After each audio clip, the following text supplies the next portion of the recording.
आजकाल पतंग उडवण्याचा आनंद काही लोकांच्या निष्ठुर आणि बेजबाबदार वागण्यामुळे निर्दोष मनुष्य आणि पक्ष्यांसाठी मात्र जीवघेणा ठरतोय. जीवघेण्या मांजाला बाजारपेठेत बंदी असली तरी या मांजाची सर्रास विक्री होतीये. काही दिवसांपूर्वी पतंगाच्या दोऱ्यात गुरफटलेल्या एका घारीची प्राणीमित्र धनंजय नामजोशी यांनी सुटका करून तिला जीवदान दिलं. हे प्रातिनिधिक उदाहरण असलं तरी दर दिवशी असे अनेक पक्षी नायलॉन मांज्याचे बळी ठरतायत.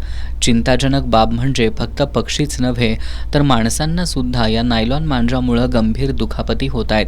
रोजच अनेक पक्ष्यांचे मृत्यू किंवा जखमी होण्याचं प्रमाण हे या मांजा दोऱ्यांच्यामुळं वाढलेलं आहे.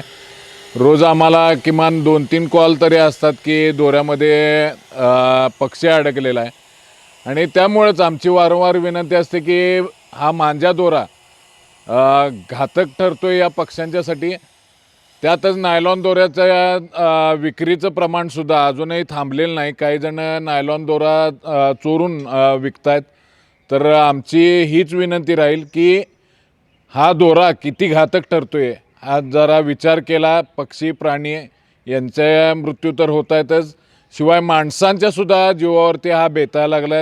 पतंगबाजीचा आनंद पक्ष्यांच्या आणि माणसांच्या जीवावर उठत असेल तर त्याचा गांभीर्यानं विचार व्हायला हवा.